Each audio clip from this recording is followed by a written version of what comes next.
This is the HAPPYRUN HR-G50pro electric bike, a red and black, moped-style fat tire machine with a long bench seat, spoked 20-inch wheels wrapped in 4-inch rubber, and a chunky dual suspension frame that looks more like a compact electric motorcycle than a pedal bike.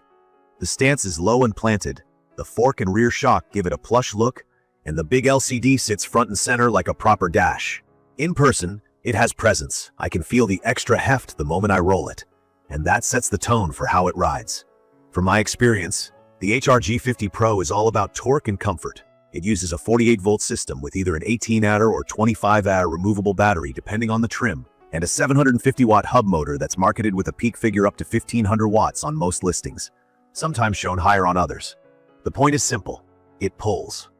Off the line, the thumb throttle snaps the bike forward with a bit of motor whine, and it holds speed on small hills without drama.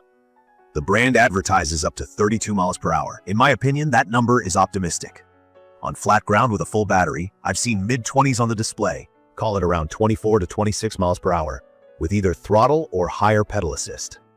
Could a light tailwind or slight downhill kiss 30? Maybe. On typical city runs, I didn't live at 32. Key features that stood out to me are the removable battery, the full suspension, the fat tires, the simple 7-speed drivetrain, and a very readable LCD. The battery pops out with a key, which makes charging at home or at the office easy and helps with security. The suspension and tires do most of the work on rough streets. Potholes, gravel shoulders, and park paths feel tame. That comfort is a big part of why I kept choosing this over a regular bike for errands. The 7-speed derailleur gives some cadence flexibility, but at higher speeds, I felt spun out. The pedals start to feel like footrests once I'm past the low 20s. That's not a knock if I treat it like a small electric moto with pedals attached. It is a knock if I expect a light, fitness-forward e-bike that multiplies my pedaling. This machine skews throttle first. Range depends on how I ride. The brand claims up to around 68 miles on low pedal assist and roughly 35 miles on pure throttle. With my stop-and-go city mix, throttle heavy, I was closer to the 25 to 35 range on the smaller pack, and more when I stayed in PS1-2 and kept speeds in the teens. For me, that's plenty for daily errands and a weekend fun ride without midday charging. Charge time is roughly 5 to 6 hours from low, and I like that I can top off the battery indoors while the bike sits locked up in the garage. The brakes are mechanical discs. They're okay for cruising, and the levers have decent feel once the cables are dialed in. Given the weight, around 95 pounds, and the speed this bike can sustain, I'd prefer hydraulics for stronger, more consistent stopping with less hand effort. I adjusted the cables after the first few rides and got better bite, but if I kept this long-term, hydraulic calipers would be high on my upgrade list. That and a brighter rear light or at least a better mounting spot. The stock taillight is positioned low and feels vulnerable. The headlight is fine for being seen and for slow speed paths, but I'd add a brighter light if I rode fast at night. Comfort is a highlight. The long seat has decent padding and space to shift my position. The brand highlights that the longer seat can carry a child or be reconfigured to a rack, and the reinforced frame supports utility use. I treat any passenger idea carefully and check local rules, but as a platform for cargo, groceries, a small backpack, or a lock, the frame feels up to it. The upright posture, the bench seat, and the squishy tires make city miles easy on the back and wrists. I also like the included horn and kickstand, and the display is big enough to read at a glance in daylight. Assembly took a bit, but the included toolkit and pump helped. The wheel, bars, and small finishing steps were straightforward. I checked all bolts after the first rides, which is a good habit on any new e-bike. The company lists a 1-year warranty and quick support.